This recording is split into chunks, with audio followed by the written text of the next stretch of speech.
Welcome back. You're watching The Firm. Now, they say beauty lies in the eyes of the beholder. But does that hold true for a company's worth as well? In a world where value is paramount and everything financial is measured and measured carefully, is there any place for subjectivity?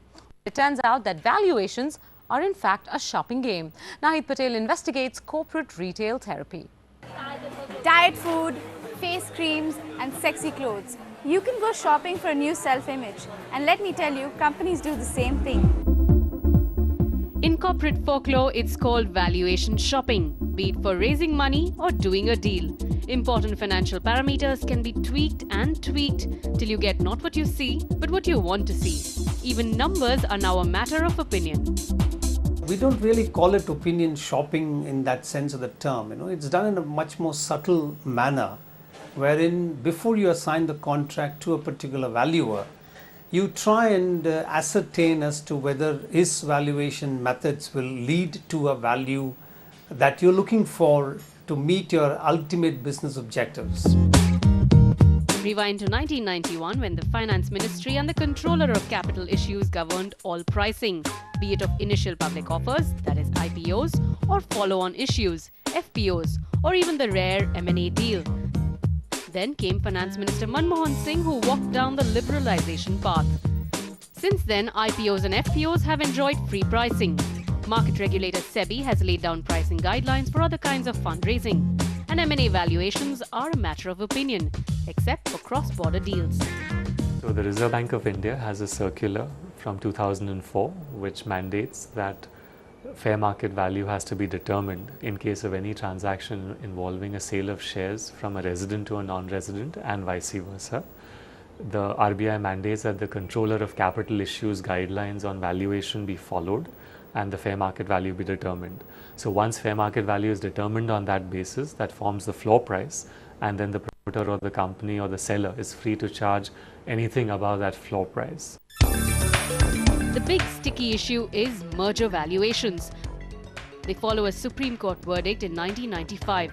Hindustan Lever's employee union took the company to court challenging the valuation of Tomco's merger with Hindustan Lever. The Supreme Court then stood by Lever's valuation method, and subsequent judgments have now created a precedent. There are three methods that valuers use. The first is the average market price over the preceding 6 months if the company is listed. Then there's the net asset value or book value. And finally, the earnings multiplier, that's future maintainable profits. The value arrived by at each method is then assigned a weightage, and the weighted average number makes for the final valuation. Except there are no prescribed weights, and that can lead to number manipulation. There are no prescribed rules for applying weightages to a valuation. As per Supreme Court ruling, if you start applying 3 valuation methodologies, there will be weightages which will be given. And valuers generally will give weightage depending on the industry or the company, nature of business. And weightages may vary accordingly. Let's say there's a company A in which you're trying to do a valuation. On the basis of a book value, the value comes to something like 15 rupees.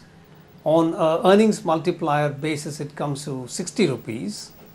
Now you try to assign weights to these two numbers.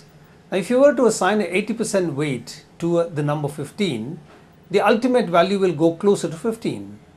If you assign an 80% weight to the value 60, the value will go closer to 60.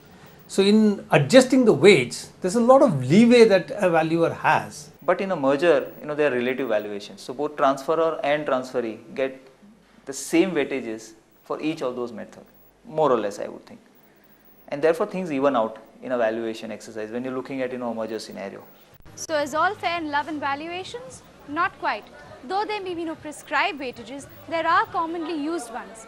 Any deviation from standard practice could mean shareholder trouble. Plus, there are legal consequences for companies who have approached more than one valuation but have not disclosed this fact to its shareholders. In a prospectus, you will see usually a valuation of a company. And most of the laws provide that if the prospectus is false or misleading, then there are consequences for those involved in the false or misleading conduct.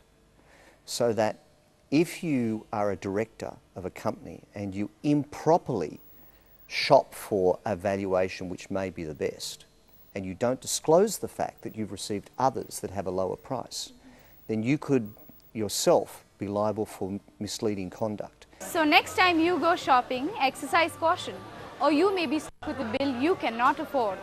In Mumbai, Nahid Patel. Well, that wraps up this edition of The Firm. We'll be back week after next. Make sure you write into us, thefirm@network18online.com. Thanks very much for watching.